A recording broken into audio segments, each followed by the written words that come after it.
ಮೊದಲ ಬಾರಿಗೆ $4 ಟ್ರಿಲಿಯನ್ ದಾಟಿದ ಭಾರತದ ಜಿಡಿಪಿ.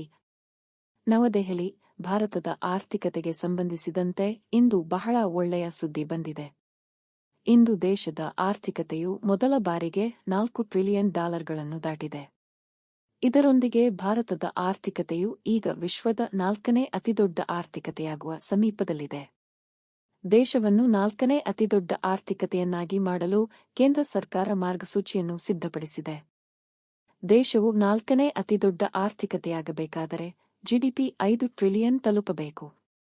2027ರ ವೇಳೆಗೆ ದೇಶವು 5 ಟ್ರಿಲಿಯನ್ ಆರ್ಥಿಕತೆಯನ್ನು ಹೊಂದಬೇಕು ಎಂಬುದು ಸರ್ಕಾರದ ಗುರಿಯಾಗಿದೆ. 2027ರ ವೇಳೆಗೆ ಜಪಾನ್ ಮತ್ತು ಜರ್ಮನಿಯನ್ನು ಬಿಟ್ಟು ಭಾರತ $5 ಟ್ರಿಲಿಯನ್ ಆರ್ಥಿಕತೆ ಹೊಂದಿರುವ ದೇಶವಾಗಲಿದೆ ಎಂದು ವಿತ್ತ ಸಚಿವೆ ನಿರ್ಮಲಾ ಸೀತಾರಾಮನ್ ಇತ್ತೀಚೆಗೆ ಹೇಳಿದರು. ಅಲ್ಲದೆ 4ನೇ ಅತಿದೊಡ್ಡ ಆರ್ಥಿಕತೆಯಾಗಲಿದೆ.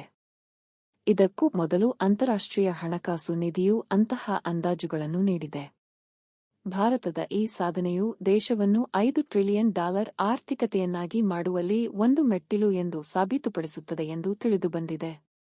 ಕಳೆದ ರಾತ್ರಿ ಮೈಲಿಗಲ್ಲು ಸಾಧಿಸಿದೆ. ಲೈವ್ ಜಿಡಿಪಿ ಅಂಕಿಅಂಶಗಳ ಪ್ರಕಾರ ಭಾರತವು ಶನಿವಾರದಂದು ಮೈಲಿಗಲ್ಲನ್ನು ಸಾಧಿಸಿದೆ. ರಾತ್ರಿ 10.30ಕ್ಕೆ ದೇಶದ ಆರ್ಥಿಕತೆಯು ಮೊದಲ ಬಾರಿಗೆ $4 ಟ್ರಿಲಿಯನ್ ದಾಟಿದೆ ಎಂದು ಹೇಳಲಾಗುತ್ತಿದೆ. ಇದಾದ ಬಳಿಕ 4ನೇ ಸ್ಥಾನದಲ್ಲಿರುವ ಜರ್ಮನಿ ಮತ್ತು ಭಾರತ ನಡುವಿನ ಅಂತರ ಗಣನೀಯವಾಗಿ ತಗ್ಗಿದೆ. ಅಮೆರಿಕವು ಇದೀಗ ವಿಶ್ವದ ಅತಿದೊಡ್ಡ ಆರ್ಥಿಕತೆಯಾಗಿದೆ. ಕಳೆದ ರಾತ್ರಿ ಮೈಲಿಗಲ್ಲು ಸಾಧಿಸಿದೆ.